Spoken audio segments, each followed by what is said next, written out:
welcome back, everyone. We have a special episode for you all today. We were going to be on break until after Christmas, but we couldn't hold back on talking about Rogue One. So here we are, Mike. You ready to do it? I'm very much ready to do it. I apologize ahead of time. Coming off a cold, so I'm going to do my best not to cough or sniffle on Mike, but if it happens, I apologize.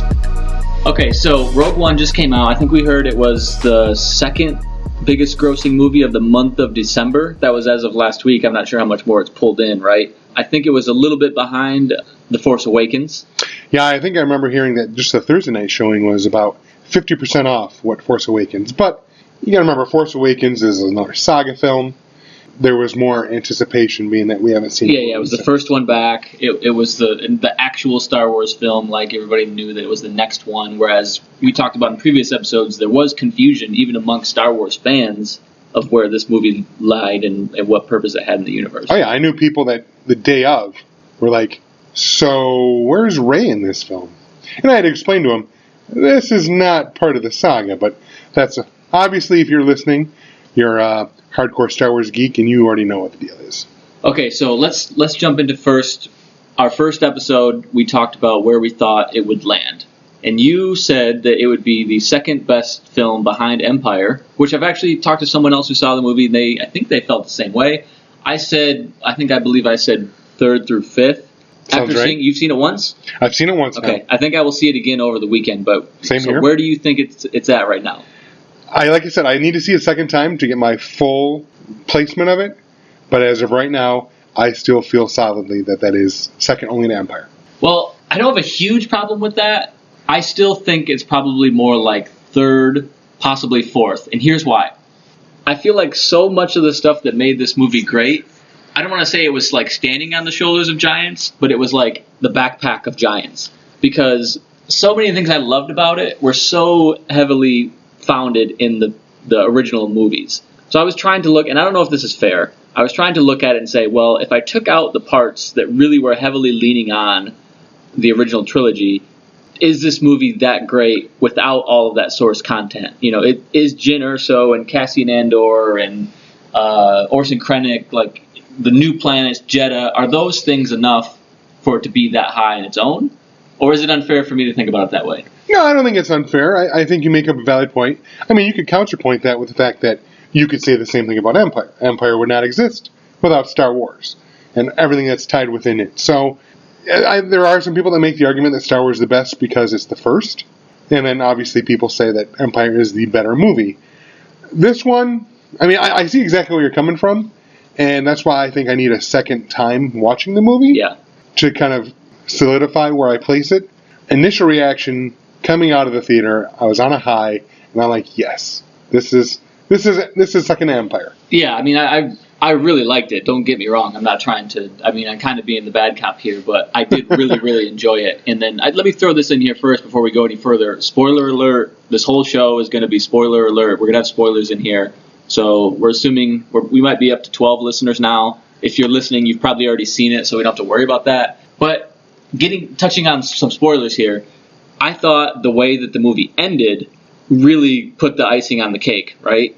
Oh. And the way that movie ended was just completely a lead into to A New Hope, right? So that's where I was like, well, if I took that ending out, would it feel kind of unfulfilling, right? Just with everybody sort of dying at the end.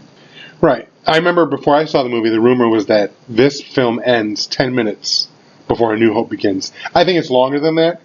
I don't know the exact time, but it does flow immediately into A New Hope. Yeah, that part was awesome. And I read online, someone's like, no, there is going to be no other movie.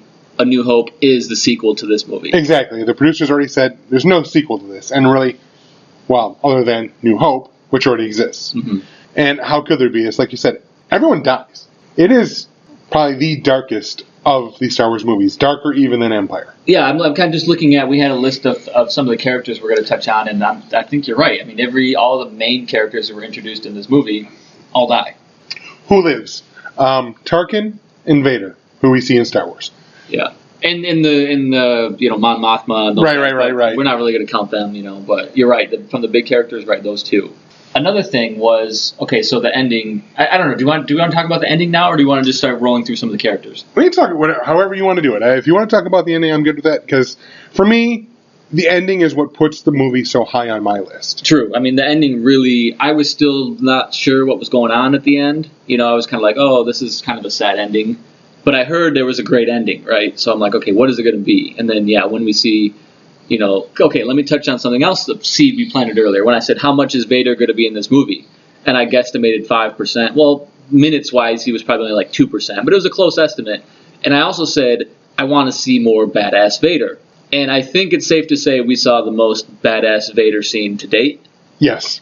So No question. I was really happy with that. I mean, it was like scenes out of the Star Wars Battlefront video game where he was doing force chokes and throwing them and lightsaber ricocheting laser blast. I mean, that scene itself it's got to be the best Vader scene that's been filmed, right? I agree 100%. Before the movie came out, I think I said I was worried about too much Vader. Mm-hmm.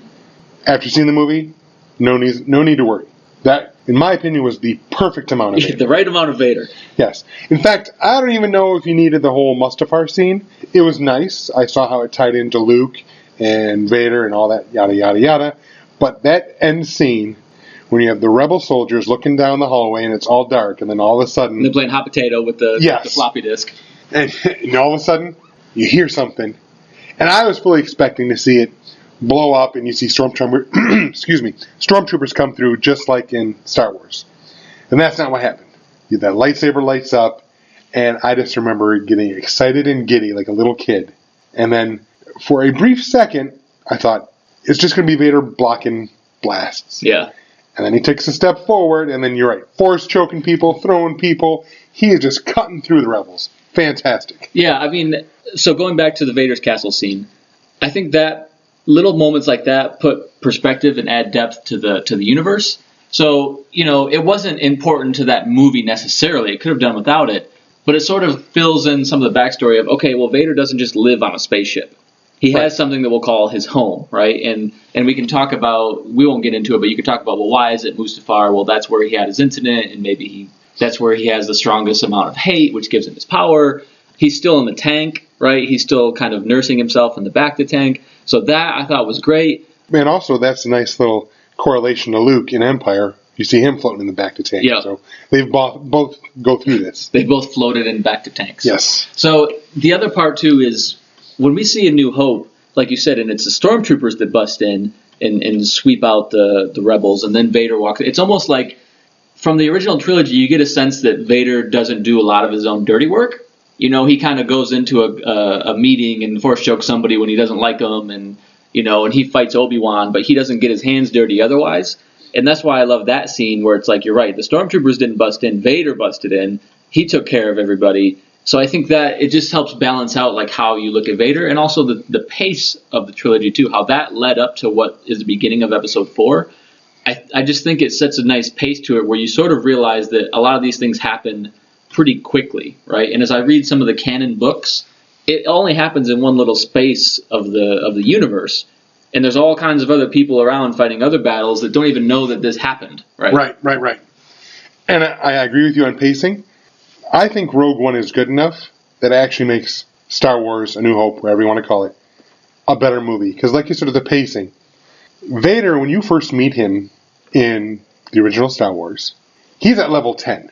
He comes in, the stormtroopers blast through, they're killing the rebels. He comes in and he's grabbing the guy by the throat and holding him up. He wants to know where the plans are. Yeah. Because he's convinced the rebels have it. Well, after you see Rogue One, you see he watched them leave with the plans. Yeah, it makes you realize that there was a whole backstory that, I mean, maybe when you watched episode 4 back when it first came out, you'd be like, wait a minute, where's the rest of the story? We're jumping right into something. But so now it's like it links right up, and that sense of fulfillment right there with that whole story was really nice. And it helps you see why Vader is so pissed off and why he's so mean.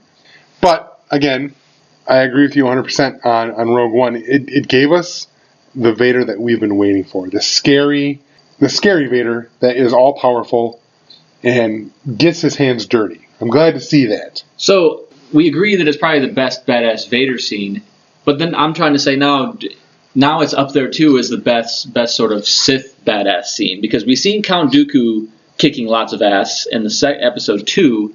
We saw Darth Maul. He fought mostly just Obi-Wan and Qui-Gon in the first one, but before Rogue One, you could say that Vader wasn't even the most badass Sith on film. He was probably even behind the Emperor before this movie in terms of awesome, kick-ass scenes, right? Because all his scenes from the original trilogy were sort of just one-on-one battles. But I think this one bumps him way up, where you could say, oh yeah, he was the most powerful. I agree. Because, you're right, Star Wars, he fights Obi-Wan. Let's face it, in retrospect, compared to all the other movies, it's a very boring lightsaber battle. Right, they go back and forth maybe 3 times, then Obi-Wan sort of right, and that's literally fine. gives up the ghost. I mean, you can look back on it now and go, okay, well, Obi-Wan was going to sacrifice himself for Luke. Yep. But then in Empire, obviously Vader is very skilled. Luke has just started his training. Mm-hmm. Vader toys with him, and also he doesn't want to kill Luke because he wants to bring him to the dark side. Right. So, again, he basically defends himself against Luke's attacks, but it's not an amazing display of his powers. Right. Because he's holding back the whole time. Yeah, I mean, and he has to. Is it Empire where he does actually kill the one commander of the Star Destroyer with a force choke? Oh, like, yeah. That's one of the few people he actually kills, right? And it's pretty basic, and it shows his power, but it doesn't really drive home the point. Right, it makes him intimidating, but it doesn't drive home the point. Like this 30-second scene in Rogue One where he just lays waste, and it's fantastic. Yeah, true video game stuff, right? Like, oh, he has 10 kills in 10 seconds, right? Oh, yeah. Like I said, I know I'm repeating the point, but this is the Vader that we've been longing to see on film. I liked it so much that I think I want to go back and read the Marvel Vader series. Yeah. Because I've heard other people say that this is Vader being badass. This is the Vader that we've all suspected existed.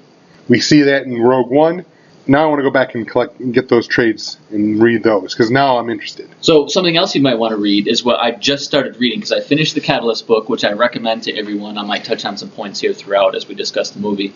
I'm now reading the book Lords of the Sith, which is one of the other canon novels in the new Star Wars universe, which the synopsis of it basically is Vader and Emperor Palpatine get stuck on, I don't remember what planet, but they kind of get stuck, and the rebels set up a trap to try to just cut the head off the snake. They try to just kill them, and they basically have to badass fight their way out of it on their own. It's funny you mention this. I just heard about this last night. I was talking to a mutual friend of ours, Joe. Mm-hmm. He told me the same exact thing, that it's Vader and Sidious. Yeah. Going against hundreds, maybe thousands. Yeah. So I'm excited to get into that book for the reasons you said. So let's get into some of the other characters here. So a lot of new characters here, like we said. Spoiler alert, they all die. Number 1, Jyn Erso, like the lead heroine of this movie. How did you like her carrying this movie? She was good, but she's not Rey. No. If that makes any sense. Rey is much more well-rounded. She's a strong character, even though she's young. Jyn's pretty young, too. But this was a lot to shoulder on her character alone. Well, not entirely alone. No, we'll talk about Cassian next. She's good, but I don't know if she fully carries the weight of the film on her. Yeah, I mean, I think she's the I don't know if you want to call it the protagonist, where like everything revolves around her, but she's not necessarily the number one hero of the story, right? A lot of it is tied into her dad. A lot of it is tied into just happenstance of her relationship to Saw Gerrera, her sort of motivating the rebels, giving them a shot in the arm to say, let's go do this. You know, she's not necessarily Rey or Princess Leia, but she's an interesting character for sure. Yeah, I would go so far as to say there's not a super strong protagonist in this movie.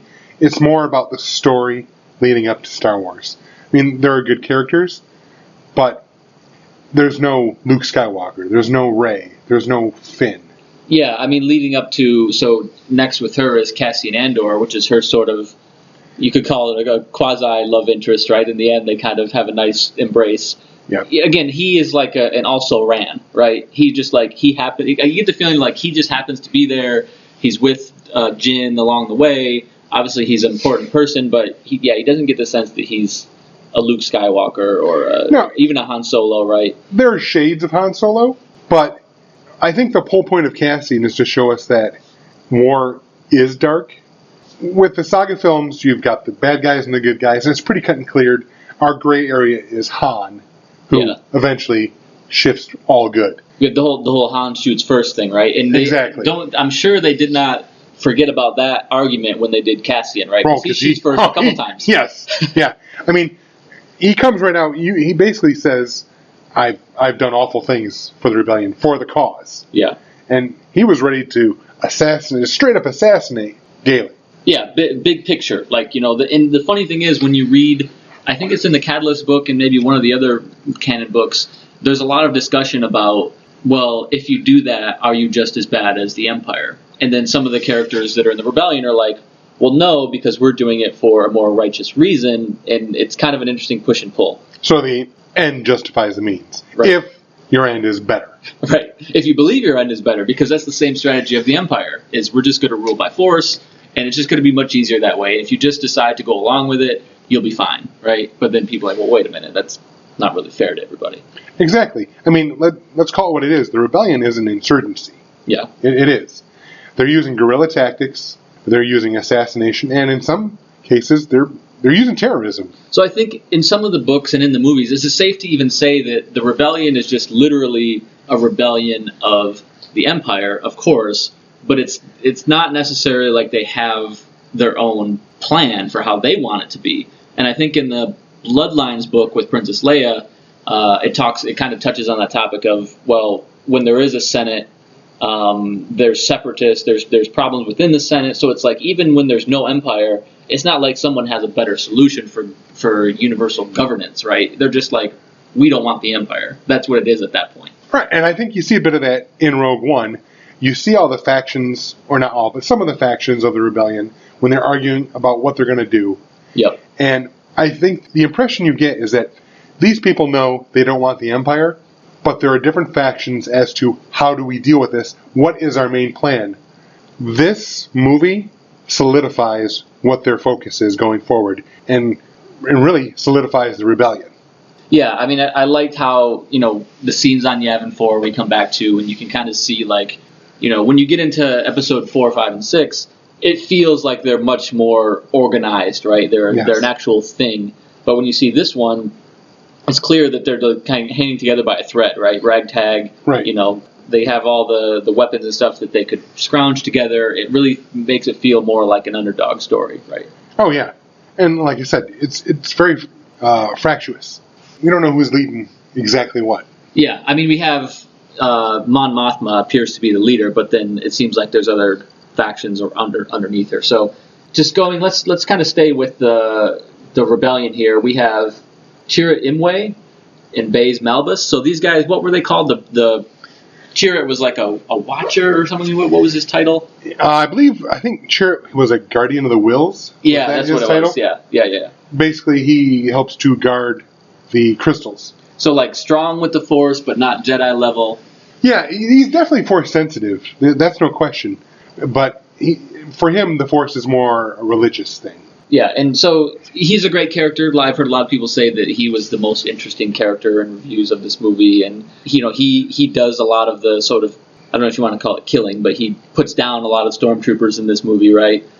He has his big Force moment at the end, so he plays a pretty big role. You could say that he's, if the story was written differently, he could have been the main hero in this movie. Oh yeah, and I have to, tying him in with his friend in Baze, I really loved their relationship. They are obviously, at the very least, lifelong friends. Yeah, which we need a little bit more about their story. There's got to be a comic or a book or something coming out that's going to give us that backstory. And I would love to read it, because, I mean, you can go to the extreme. There are some people that are suggesting, is this Star Wars' first gay couple? I don't know if that's the case, but I've seen people already talking about that. At the very least, they're lifelong friends. Because Chirrut mentions that, or maybe he doesn't, but I think somewhere it's alluded to that Baze was one of the Guardian of the Wills as well at one point. He's not anymore, obviously. Yeah, I couldn't remember if he was as well or not. So let me jump into a side point here for a minute. Okay. We mentioned I came back from Asia. I had about 2 hours off the flight, which was a 14-hour flight, and then a quick layover in Chicago. Then I went to go see the movie about an hour and a half after I got home. I admit I did start nodding off about 45 minutes into the movie, and I talked to a couple of people, and I said, well, it felt kind of slow there and boring, or was I just that tired? Because I wasn't tired in the beginning. I was very excited about it, and then when the action really picked up, I was completely into it. But I did hear a couple other people say that they felt there was parts of the movie that were a little boring. I'm gonna start off by agreeing with you. Yes, it's slow.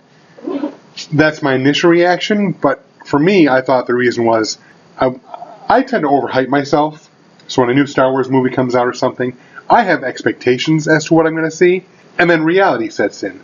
So that's why oftentimes my real final analysis comes after the second time I see it, because now all the expectations are out the window. I already know what I'm going to see. Now I can actually just sit back and enjoy it for what it is. So my expectations were high. I was waiting to be blown away the entire time. Yeah. And the first half is interesting, but what blew me away is the second half, the end. The whole final battle. Yeah, I mean, they had to set a lot of stuff up. They jumped around on worlds a lot in the beginning, right? So I'll see it again. Like I said, I was going on almost zero sleep for like 30 hours at that point. So I'm not trying to blame it on the movie. Right. I want to see it again well rested to see if sort of that middle third was a little slower. Now, to add to that, my 11-year-old, who usually goes to bed at 8:30, 9 o'clock, by this point it was like, it was about that time for her in the film. Yeah. And she zonked out. All right, so I mean, interestingly enough, that gets into another topic of this probably isn't. I have a colleague at work who's got a very young son really interested in Star Wars, and he was like, "Well, I don't think I can take him to see this. There's too much killing and stuff." But I think it's safe to say that this isn't your sort of 7 and 8-year-old Star Wars movie. Like, they would like parts of it, but I don't think they could sit through this movie. Yeah, I don't know, because there is a lot of exposition. It is slow the first half, but I don't know.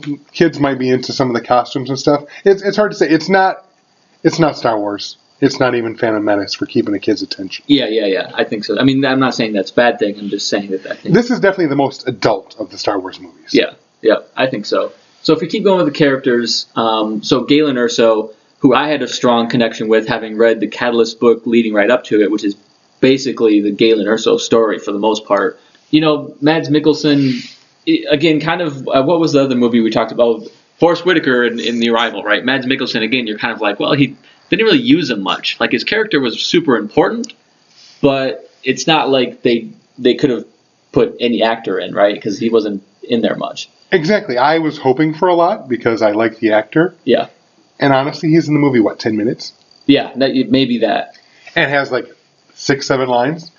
So, yeah, he's kind of more like a plot point that everything has to work around. But having read the book, it didn't bother me too much because I knew his whole backstory, and I knew going into the movie that he's not going to be that big of a role. Like, the role is kind of him is played up in the book. I want to believe that I like the sort of big picture, long-term strategy of Disney and Star Wars in the sense that, like, look, we're going to set some of these characters up in books, and they're going to pop in the movies, or they might pop in an animated story. Like Saw?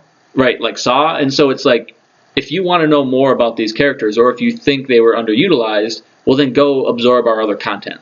And that's obviously what they're doing, because they want to sell books, they want to sell movies, they want to sell action figures, they want to sell cartoons.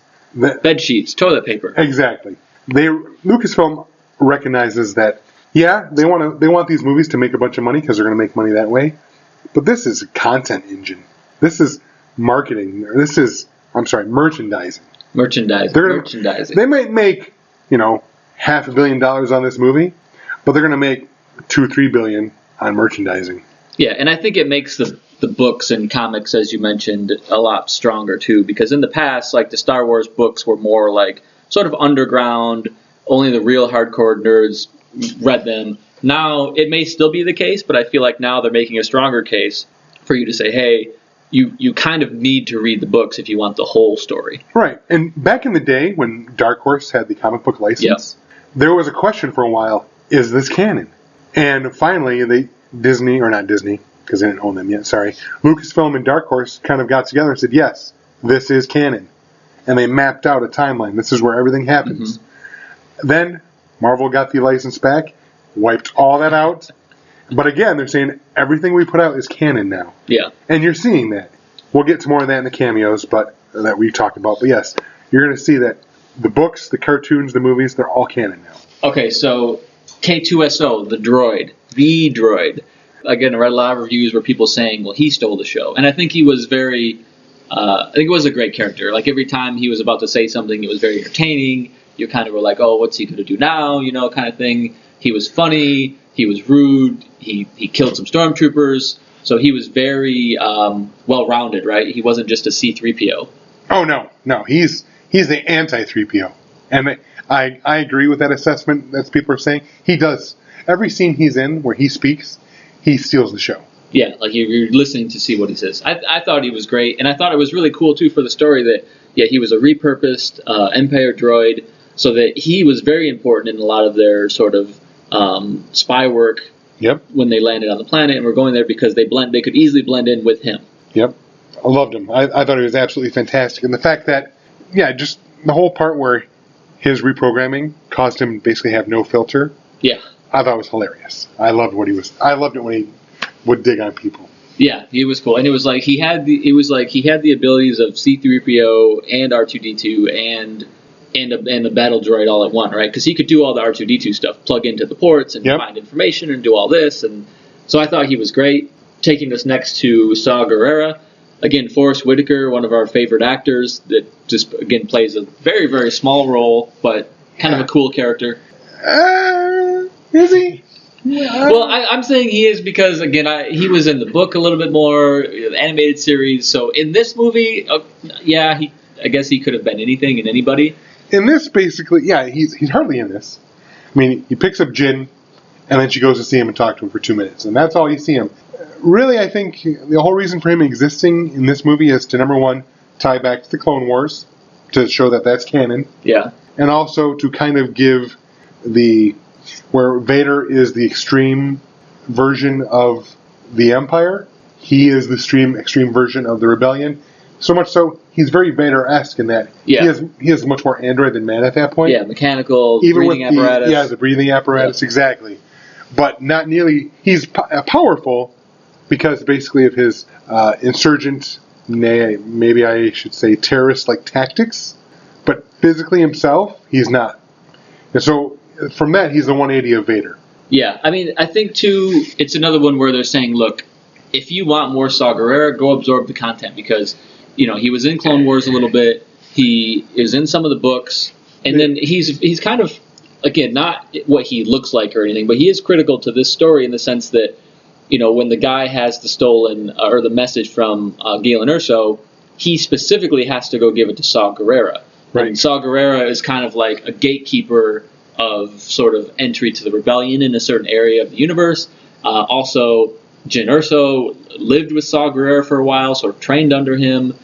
His character is important, but kind of what he looks like and what he acts like and all that kind of stuff could have been many different things. Exactly. And I was going to jump in. I almost forgot for a sec. You're right. They mentioned him in the books. They mentioned him in the Clone Wars. And they've already come out and said Saw Gerrera is now going to appear in Rebels. So we're going to see him again. Yeah. We see him. Yeah, we see him again. We'll see him again in the past. We see him again in the past. Yeah, back to the past.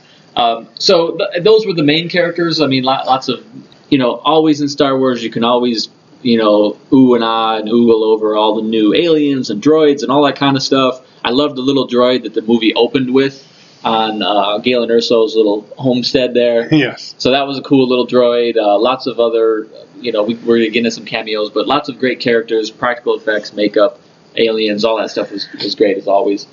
Some not practical characters and not real characters either. The CGI appearances of a few different people, right? So the first one in the movie was Tarkin, Grand Moff Tarkin, or at this point, Governor Tarkin, they refer to him as. Same thing with the book.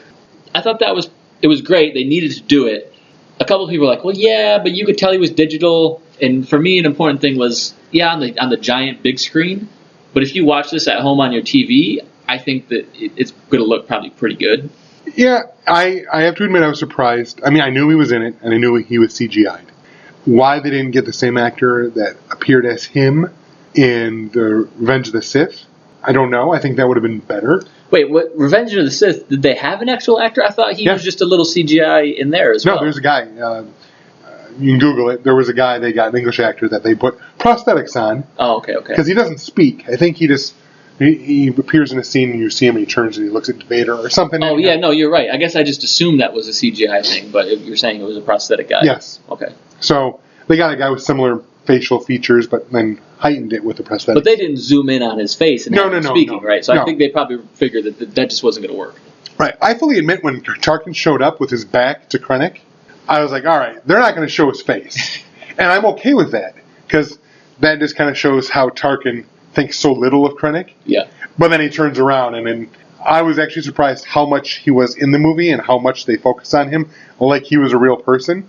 Yeah, I mean, I think they had to set him up because he was basically he was third in command of the Empire, right? It's the Emperor, it's Darth Vader, and then it's Tarkin, for all we know, from the original trilogy. So I think they needed to set him up. In the book Catalyst, there's a lot of info about the back and forth and the internal rivalry between Krennic and Tarkin. That's really, really interesting. So I think that made it even more important than, you got to see Tarkin here. Yeah, basically, I mean, correct me if I'm wrong, you've read the book and I haven't, but my understanding is that it's more like Krennic is blue-collar trying to work his way up, whereas Tarkin's more white-collar, and he's like, know your place.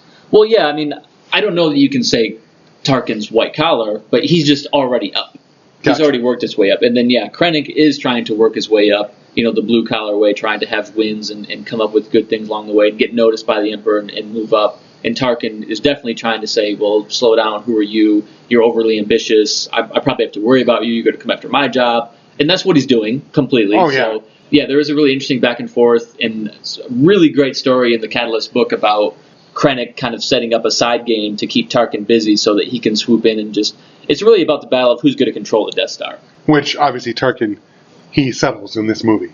Yeah, and, and if Krennic didn't die, maybe it would be... But even before Krennic dies, Tarkin basically says, thank you, I'm taking it over now. I love your new weapon and station. Thank you, I'm going to have it. Yeah. So, I like Tarkin in it. The other one, obviously at the end, very, very briefly, that I think most of us were watching the movie wondering if it was going to happen, was the appearance of Princess Leia, which was great. I mean, put the bow on the whole thing. Again, CGI-wise, they did really well, as good as you can do, I think. And it was just good to see young Leia again. Again, I was surprised they showed her face. When they showed her from the back, I thought, that's all we're going to get. A little, nudge, nudge, wink, wink. We know it's Leia. But then they show her face. Now, for me, and I've seen a bunch of discussion online, some people think that Tarkin was done better. Some people think that Leia was done better. Personally, I did find Tarkin distracting because and again, I've seen the original, so I know he's fake. Yeah.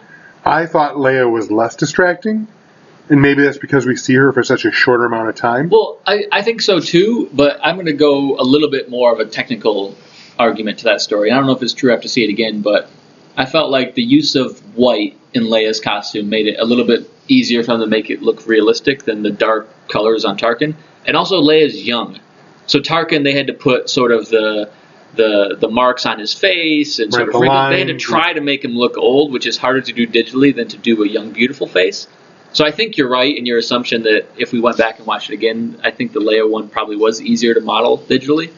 At least that was my impression. I've seen arguments for both online. People seem to be pretty evenly split on it. But yeah, I thought Leia was fantastic, and I thought her showing up was a perfect way to kind of end the movie. As we said, everyone dies. Kind of a bummer. Yeah. And then basically for her to use the word hope and her showing it all white, it's perfect. Like I said, not only does she come out and say the word hope, but just even the symbolism of the white, that's good, it's light, it propels you into the next movie, and you're not on such a bummer. Well, and some of this stuff, too, gets into the big picture story of what Star Wars is and what Lucas's vision was. Because I think that's where I would get upset, where everybody wants to bash the prequels. And it's like, okay, yeah, they weren't as good. But my argument would always be like, well, look, this isn't our world. It's George Lucas's story. And anything you like is his, and anything you don't like is his. And you own them both. But I think when you're starting to fill in these blocks, you realize how many unwritten and unsaid things were in the original movies that Lucas already had sort of figured out. He just said, well, I don't have time to do it all. So Now when these things come back, I think you're like, wow, you can see how well he set up the story, that you can come in and make 10 more movies, and it all can only exist on the content that he already set up in the first place. Right. Whether it exists just in his mind or an actual physical copy, I would love to see his Star Wars Bible. Yeah. Just to see, because he already thought all this out. Now, granted, Lucasfilm and Disney have pretty much said, okay, thank you. They'll pull out what they want and what they don't want, but he's come up with everything. He's created a whole universe. Yeah, I mean, all the designers that all have backstories to why every ship looks the way it does, every character looks the way they do. I read a small article about Vader's castle that was originally something they were going to show in Empire. Yep. They didn't know it was going to be on Mustafar then, because I don't think he had the whole Mustafar thing figured out back then. It was supposed to be a different planet. I think it begins with a V. I can't remember the name off the top of my head, but it was a dark planet with acid rain. I definitely remember that. Yeah. So then when he did the prequel movies, I think it does make sense. Well, let's just put it back on Mustafar. But again, that was a pre-existing thing there. So if we let's go into some of the cameos. So lots of Easter eggs here for Star Wars fans to geek out about. You have a small list here. The one you put first is with an exclamation point. I think is near and dear to your heart. Blue milk. Yeah, blue milk. And did you catch it? I did catch it, and it was like one of the first points in the movie too, right? So it's like they get you going early, right? Look, here's blue milk. What I liked about the scene was that they show the Urso house, and I like to call it the homestead. I'm sorry, the Urso homestead, and they're panning through the house and the kitchen, and it stopped, and I was like, "Fuck yeah!" So yeah, so that the planet they're on is Lamu. And that's from the Catalyst book. I don't think they mention it in the movie. I think they did it. It had a title. Did it? Okay, yeah, because that's where they go to be in hiding. But yeah, so it was cool to see them out there on their own in seclusion. And so now we know that blue milk is not only on Tatooine. Right. But which is interesting because apparently blue milk comes from Bantha, which are on Tatooine. But apparently their milk is widely appreciated throughout the galaxy. So even far away from Tatooine, you can get yourself a pitcher of blue milk. Yep, you can. So blue milk was a great one. Just going down the list, we saw probe droids on Jeddah, right? So, and obviously that makes a lot of sense. You would think there's going to be probe droids almost everywhere in the galaxy. Oh yeah. Oh, Dr. Evazan, is that how it is in Ponda Baba? Yes. So you get to see that these guys are grumpy. They're ready to fight anywhere. Well, yeah, and somebody made this the point of like, well, they're especially grumpy and upset on Tatooine because the planet they were just on got blown up, and they might have friends there and stuff or whatever, which is funny and interesting, but it's like, well, they're still really kind of angry assholes when you bump into them and they want to fight or whatever. So I thought that was funny, just how they bump into them and yeah, right away, the guy's ready to fight, and you're like, hey. So doesn't he say like? In A New Hope, he says, "Hey, I'm a wanted man," and I have a death sentence on 12 systems or something. I wonder if he is counting Jeddah, even though it's no longer in existence. We need to know. Yeah, we need to find out. Well, but the other thing too, just to get on a quick side topic. So, is Jeddah actually in existence anymore? To me, it looked like the Death Star shot there was not the fully operational shot. It kind of was like a super big atomic bomb, but it didn't turn the thing into Rice Krispies like Alderaan. No, Jeddah City is gone. Yeah, so Jeddah City is gone. So, but wait, is Jeddah the city or the planet? It's both. I think they actually said in the movie Jeddah and Jeddah City. That Jeddah's the planet, but the city that they've destroyed, which was the cultural home of the Jedi, is gone. Okay, so I don't want to get too far off topic. We'll come back to the Death Star thing later. But okay, so that was a great cameo. Yes, and it made sense. They were in this kind of skeevy smugglers town. And Tatooine's a skeevy smuggler's town, so it made sense, right? It wasn't overly forced, I don't think. Oh yeah. So, yeah, we'll let you carry on this one, the Rebels references, the Rebels animated series. Now, I have to admit, I have not been watching Rebels religiously. I've caught an episode here and there.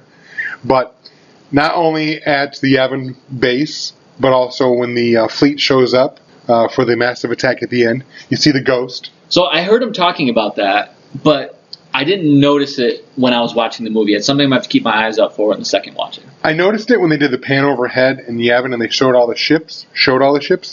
And I was like, oh, that's the Ghost. I totally recognize that right away. And then, yeah, a little bit harder to see is later when the fleet shows up. When they all come out of hyperspace, they do kind of like a pan over. And up to the left, you can see the Ghost, and it's easy to identify by its, I don't want to say taillights, but that's what it looks like, its engines and whatnot. It's very distinctive. So I see online they raised the point of like, okay, so the next season of Rebels, are we going to see that battle scene from their point of view? I don't think so, because my understanding is that Rebels is still a couple years behind this movie. We're building up to this movie. Yeah. So there's still a lot of time. I mean, but they're not, Rebels has jumped in time already, right? From season 1 to season 2. True. I forget the young guy's name, the kid's name. Like, he got Ezra. Ezra got 2 or 3 years older in a season. Well, they could do that. You're right. But I think, obviously I'm not running the show, but I think if they jump up to this battle, now you're in the same time period as Star Wars: A New Hope. I don't know if they want to tread that ground or not. I'm not saying they won't. I think it's a nice ace up their sleeve to do that, because I think at a certain point the Rebels series, they're already, they bring Darth Maul, they're bringing things in to keep it relevant, to keep you interested, right? Especially older fans like you and I, not just the kids. I think if they brought it into the A New Hope timeline, it would make it even better. Now, I'm not saying that Luke Skywalker and Jabba the Hutt's could be bouncing around and everything on the cartoon, but they can just tell it from a different perspective, and I think it will help to let everybody know, like, look, the sort of universe does sort of revolve around Luke Skywalker and the Skywalker family, but there's a lot of other stuff that is going on that other people are doing that matters as well, and I think it would be good for them to prove that. I can see that. Like I said, again, last night I was talking to our mutual friend Joe, and he was totally extolling the virtues of the Rebels show. So I believe it's on Netflix. I think it's time, because of this movie, I'm Star Wars excited. I want to read the Vader comics. I want to go back and I start want to watch Rebels from day one. I'm in a full Star Wars mode right now. Yeah, you got to strike while the iron's hot. And I've mentioned it before. I've seen about a third of the Rebels episodes, and I've been trying to catch up on them. But it's pretty good. It can get a little bit slow when they don't have any things tying into the universe that we know. That was my feeling. So I'm glad that as it moved on, they brought more people in. So. Well, now that we know, so another cameo over the speakers, they're calling for General Syndulla, who I can only believe is reference to Captain Syndulla of the Ghost. Yeah. So that's where I believe that some time has transpired, because now in Rogue One they're calling her a general, whereas before she was just a captain. Yeah. So, well, now let's not forget either. It doesn't take much to get promoted to a general in the Rebel Alliance. That's Han true. Solo did it in one battle. Yeah. Okay, not to get too far, but so he's Captain Solo in Empire. He gets frozen and thawed in Jedi, and already he's a general. Is that how you become general? You get frozen? Yeah, I mean the ladder to leadership is not that high in the rebellion. They're willing to take anybody that's willing to put their life on the line for sure. Another thing we saw were the Hammerhead Corvettes. They just recently appeared, I think it was this season, in Rebels. I haven't seen them in Rebels. I heard that they were a tie-in, but I loved how it was used in the movie. I thought that was really cool. Okay. When we kind of do the wrap-up, I'll get more into it. But that scene, wow. And that was one, too, where I really liked it, and it's like, I don't want to hear from any astrophysicist or science nerd to tell me why it doesn't work. You're trying too hard if you're trying to bring that argument up. It was just a cool scene. Yes. What did you think about the R2-D2 C-3PO cameo? It was cool. I mean, that one was more very much wink, wink, tongue-in-cheek. I mean, look, you know that they somehow end up, on the ship, the Tantive 4 that Leia's on at the end. So it would make sense that they're on Yavin. So, yeah, I mean, it was nice, but I don't have any complaints. And see, I am going to complain, because that's what I do. It makes sense, yes, that they're on Yavin. It makes total sense. But the way they just kind of, here's Jyn, and she's running to the ship, and they're all going to get their guys together, and then needle scratch across the record, here are R2-D2 and C-3PO. You don't know what's going on, blah, blah, blah. Yeah, it was a little bit forced, but like I said, I don't mind, because, I mean, yeah, they could have just had them walking by in the background, and, and it's like... I almost think that would have been better. It probably would have been better for, somebody like you, but for, 95% of the other fans, they would have wanted this. And it didn't hurt the film that much, right? We didn't sacrifice anything by doing that, so that's why I'm like, yeah, great or good.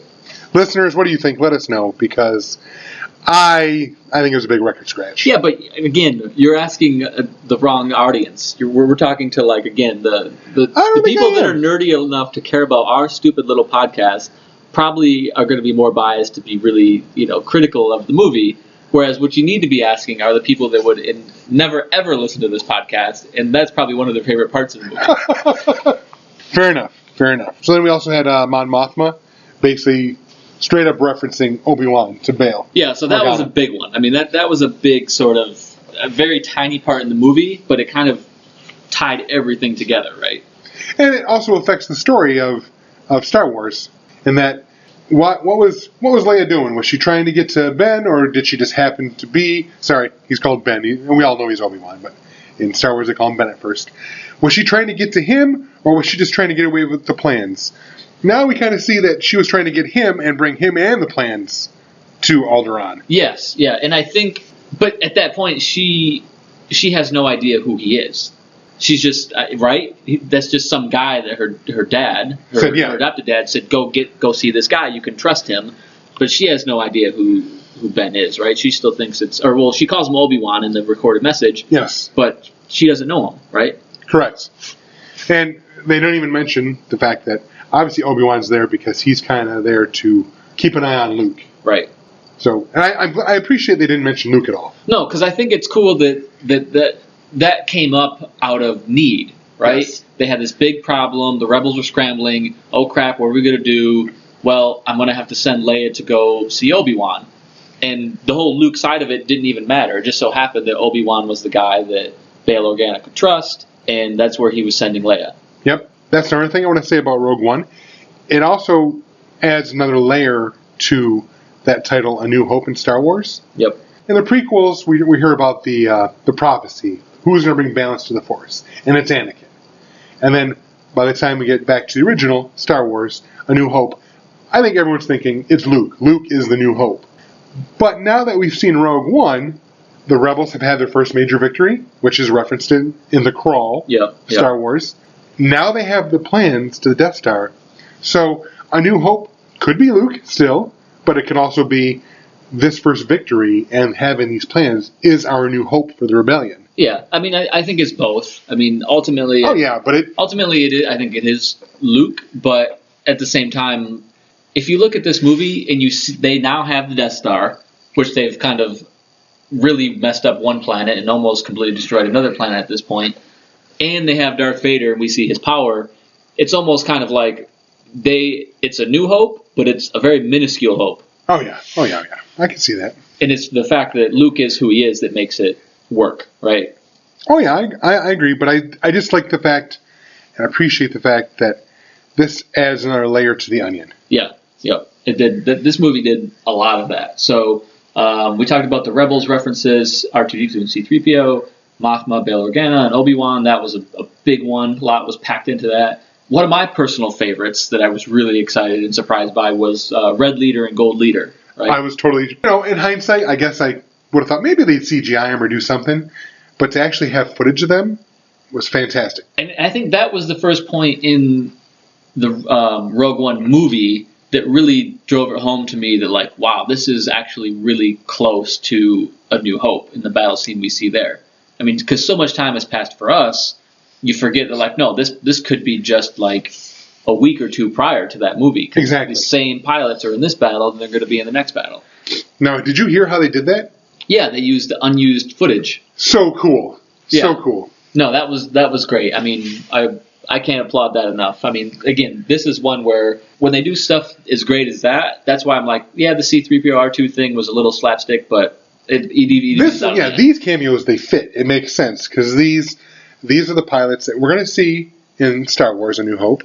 But if the guy's the squadron leader in Star Wars, why wouldn't he's probably going to be a squadron leader for a while. But for the same reason I said I didn't mind the R2 and C-3PO one, the people that would have loved the fact that they made an appearance, they probably wouldn't even have noticed this thing that we're geeking out over. Right. And that's fine. So we got to have the balance. That's true. I'll give you that. And then obviously we saw Red 5. Yeah, which was becomes Luke, right? Right. So that's how we know. Because as soon as they said, when the guy goes, this is Red 5, doing something, I was like, oh, he's dying right here. That's the whole reason why he mentioned I'm Red 5. Yeah, just so they could have that hole for Luke to step into, right? So that was cool. I mean, that part of it was probably one of the most enjoyable parts of the movie for me. So then we were going to touch on another thing that Star Wars is famous for, which is the world building. We made a quick list of the main worlds in this movie. There might have been one or two that we missed, little ones, but we got Mustafar again. Yep. Back where Vader got all his limbs chopped off and burnt in the lava river by Obi-Wan. His castle, Vader's castle, which is really cool. Loved it. Yeah, loved it. It was really neat. Makes sense that it's on Mustafar to me, really. So we got to see that again. It cements the fact that Vader has a home, right? He doesn't just live on a spaceship all the time, which I think makes sense, but something we've never really thought about much. Home's not very cozy, but it's his. Yeah, he calls it home. Home is where your back to tank is. So then Jeddah is the other one, Jeddah and Jeddah City, which was very Tatooine-esque, which we've seen a few Tatooine-esque planets around, but it works. And I'm going to make the argument one last time that everyone always makes. Why are all the Star Wars planets just one single ecosystem?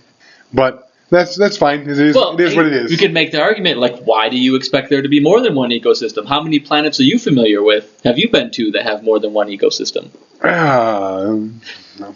Fine, but even in our own solar system, Mars is cold at the poles and it's temperate in the center. Are you sure about that? Science backs me up.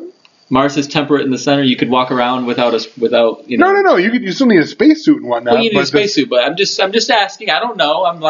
They go through. Mars goes through winter and has seasons. But Mars is also relatively close to a sun of a certain size, right? There's variables here. I'm not saying there wouldn't be hotter planets where it'd be more like the tropics throughout the planet, but I don't know. There's that Goldilocks zone. I'm not saying that every planet has to be like Earth. But again, so at the same time, though, the Jeddah City, we don't know that it's not necessarily like Earth. It's just that this Jeddah City happens to be in what we would call Arizona. Correct. Right? But when they show the planet from overhead, it all looks orange. Well, so does Mars. But no one lives on Mars.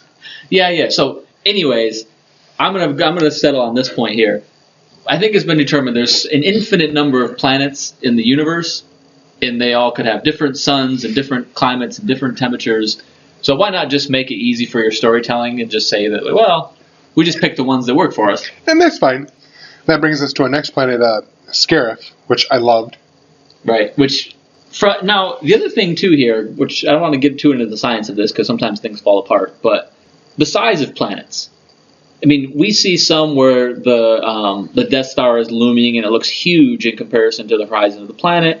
We see ones where when you see Scarif, some of these could be really small planets. Oh, yeah. Right? I mean, some of them could be huge. We don't really know. But when I look at Scarif, I almost think of it just in my head as like a small planet, that the whole thing is a little, one archipelago of a planet. I can see that. What I liked about Scarif is it has more to do with the background information. So Lucas was always big on tying in the Star Wars scenes to World War II fighter pilot scenes and stuff like that, and World War II battles.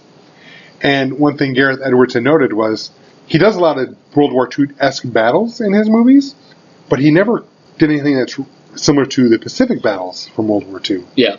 And that's where Scarif comes in, and I loved it. Well, is this the first time we've ever really, other than the prequels, and let me even think about the prequels really quick, have we ever seen sort of beach scenes? No. The closest we've got, I want to say, is at the end of Force Awakens. Luke's on an island, but it's not beachy. It's a rocky island, more like in Ireland. Yeah. I mean, and we have, Naboo and the Gungans take place underwater, but that always to me seemed like more of a sort of a lake thing. I mean, we never had this real beachy, sandy beach, tropical sort of scene. Correct. And I really liked not the sand troopers, the shore troopers. Yeah, they were cool. So now we have, in the Star Wars universe, we had a fair amount of cold winter planets.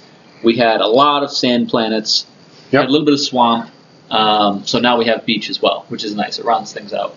Yavin 4 we come back to, which we're all aware of, but it wasn't really a big scene or setting in the original trilogy. It was important, but not a lot of time was spent there, really. Yeah, I mean, this basically just fleshed it out a bit more, that this is clearly the Rebels' headquarters. This is all their operations come out of here. I mean, when they attack the different planets throughout this movie, everything came out of Yavin. Yeah, I mean, I think after this movie, when you say Yavin 4, you have a much better understanding that it's an important place. Yes. Whereas from the original movies, it just was another place. Right. Now we see how centralized it is and how important it is. And again, it improves Star Wars because now we know the Death Star is coming to basically knock out the center of the rebellion. Yep. You understand why they end up where they ended up when the Death Star showed up in the original trilogy.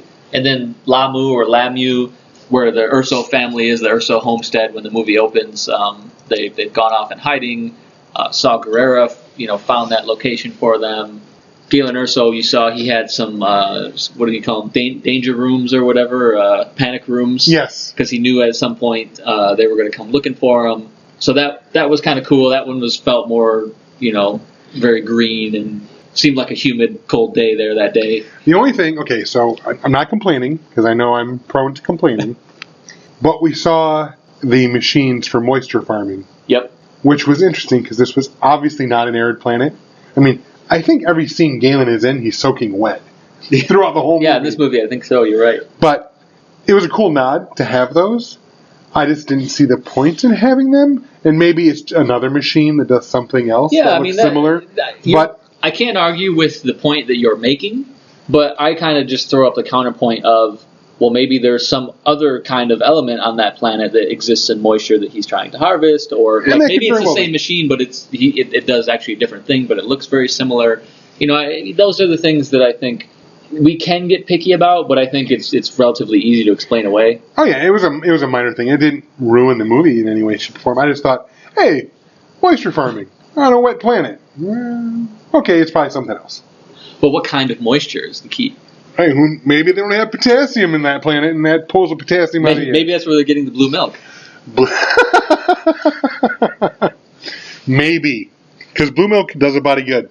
Yeah, apparently it does. We've seen the families we've seen drinking blue milk have some strong genes. Apparently the Empire needs to drink more blue milk, and they'd win more battles. Yeah, possibly. Okay, so we talked about where we ranked it. Do you want to just talk about the Death Star a little bit? Sorry, I had to cough. This movie is, I don't want to say it's Death Star heavy, but it's at least as heavy as the original movies were.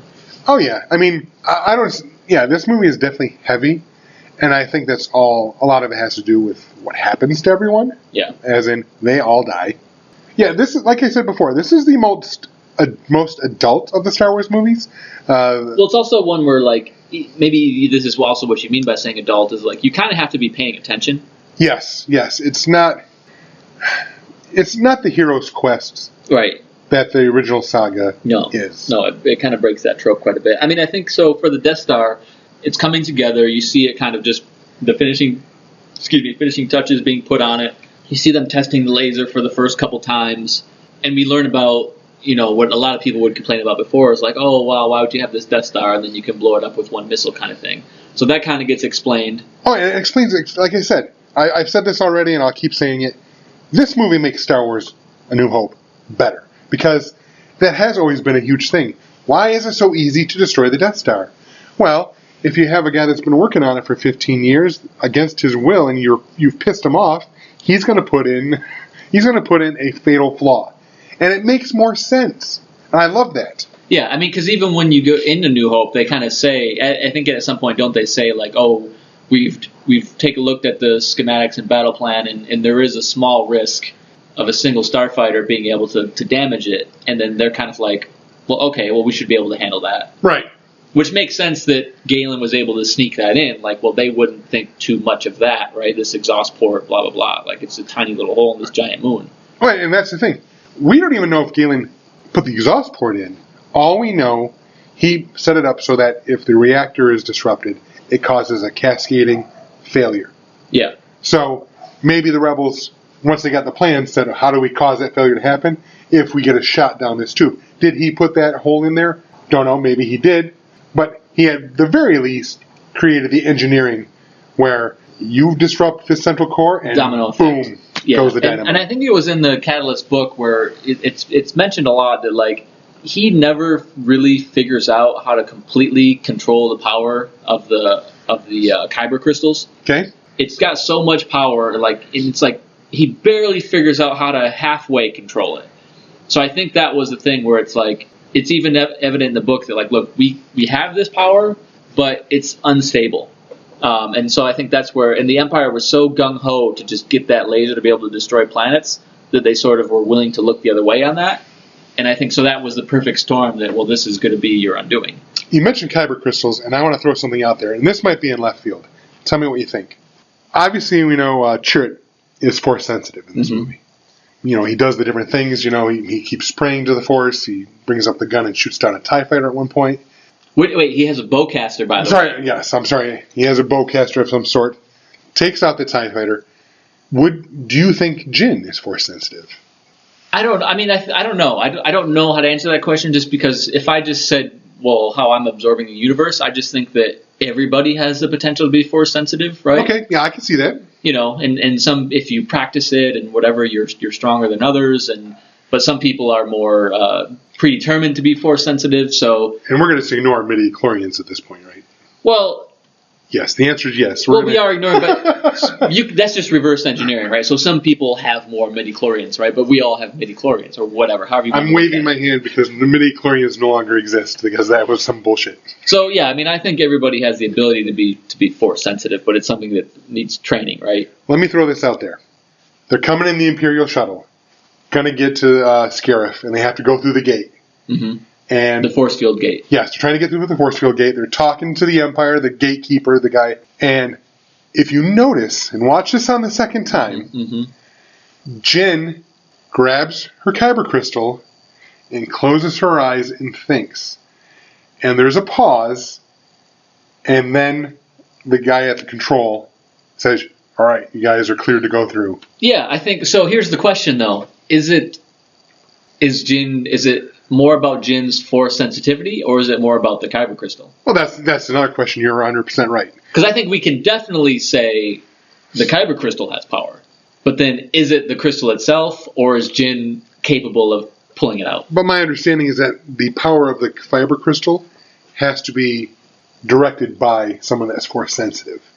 So I'm just throwing that out there. Yeah, no, I don't know, because it's a very interesting point. I mean, it makes sense with the rest of the universe, right? I'm more than okay with there being very little force in this movie, but I'm just throwing that out there because I noticed it. And, obviously you could say, well, they just let this thing go on long for tension. But I couldn't ignore the fact that she grabs her crystal and closes her eyes.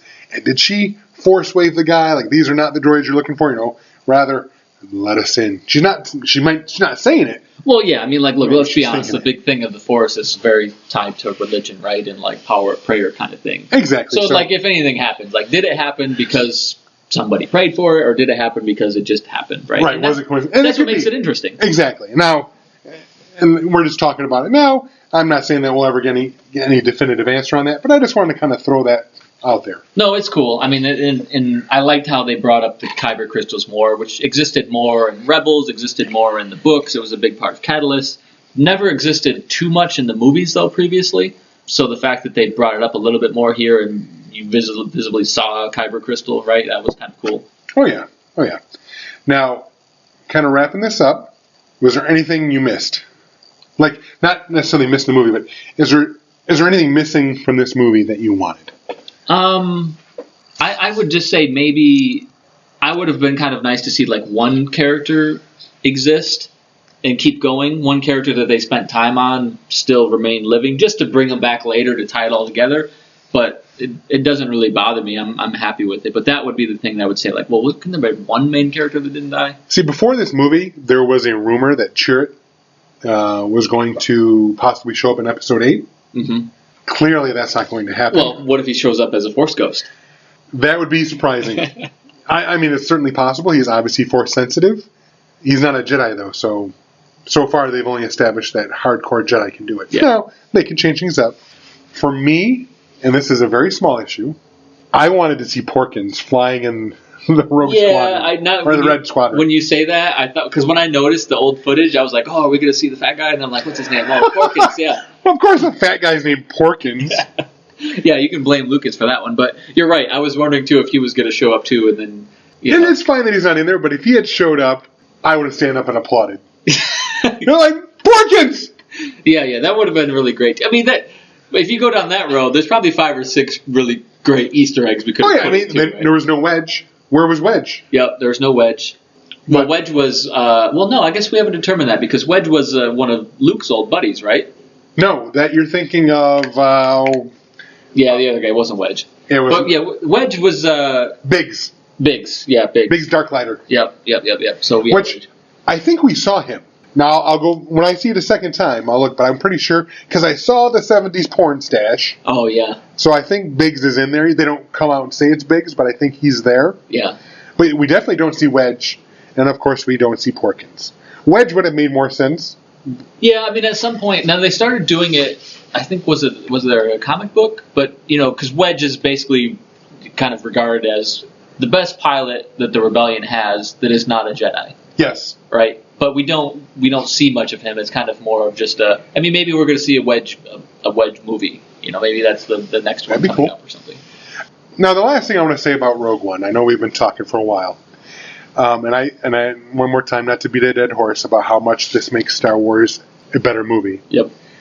One thing that's cool about this movie is that how the Rogue title becomes an esteemed and exalted title now. Mm-hmm. Because think about it. Well, because Wedge is part of Rogue Squadron, right? Exactly. Yeah. Why would they call it Rogue Squadron? Now it kind of ties back to this super important moment. Yeah. This small group that decided this is what we need to do, and they all sacrificed themselves to get the plans to Death Star because they all died. Mm-hmm. Mm-hmm. It would make sense. It's almost like, remember the Alamo. Yep. Now the battle cry is Rogue. We're going to call it, when things are important, they get the name Rogue. So Yep, they're important, or they're the best squadron, or whatever, right? They get to exactly. The most important squadron later is Rogue Squadron because it's a tip of the hat to these people that gave their lives, and I freaking love that. Yeah, no, it was. You know what? I want to talk about one more thing. You're right, completely right about that. But on that topic, the Empire pilot Defector. Yes. So he really was a catalyst at the beginning of this movie, and I think it's kind of important to note, because I've had some conversations with people or even online about, like, look, not everybody disagrees with the Empire. Like, it's not like, okay, so we saw in episode 7, right, Finn. So he was sort of a defector, and then... no. I'm sorry, not to totally destroy your point. They admitted that he was abducted as a child, and then put through some kind of mental conditioning oh, that's right, to become a stormtrooper. Because he's not really part of the Empire. He's part of the First Order. Correct. So that's okay. So that makes sense why I said that. But there's not a lot of defectors, right? It's not like we see tons of people, defecting, or you know what I mean. They don't go out of their way to make it seem that way. It's like there's a lot of people in the Empire, and there's only a handful of people that decide to rebel, right? Everybody else seems to either just be going along with it, or they must support it by default, right? Right. Well, let's face it. The Empire is very powerful. If you want a steady paycheck, working with the Empire is not a bad gig. Yeah, I'm sure there could be stories written where it feels like you're on a world where maybe the Empire, you're okay there. Right. You know what I mean? And then you hear about this rebellion thing and you get a little bit worried, right? So I got to believe anyone living on Coruscant is totally okay with the Empire because it's Empire Central. Yeah. I mean, so I thought that was cool that the defector guy, and he was a big part of the story, but it just drives the point home that, like, look, there's very few defectors for whatever reasons, but... Right. You make a good point. We haven't seen many. Yeah. So there we have it, our Rogue One recap show. We got in as much info as we could while the iron's hot. We're both going to quickly here and go see it for the second time, and we'll see how much holds up. I look forward to it, and like I said, I'm hoping that when I see it the second time and I don't have those expectations, that the first half isn't as slow. I don't want to say boring, but you're kind of right. And we wanted to cover a lot of this stuff now because our next episode is the year in review, and we didn't want Rogue One talk to dominate that. Right. And by the way, it's the nerd sci-fi fantasy year in review, not all year in review, but so now we got the Rogue One discussion out of the way, and we can be more on point for the next episode year in review. So make sure you tune in for that. Are we going to say that Rogue One was the best sci-fi geek movie of the year? You're going to have to tune in to find out. Yep. We'll see. Talk to you then. Be seeing you.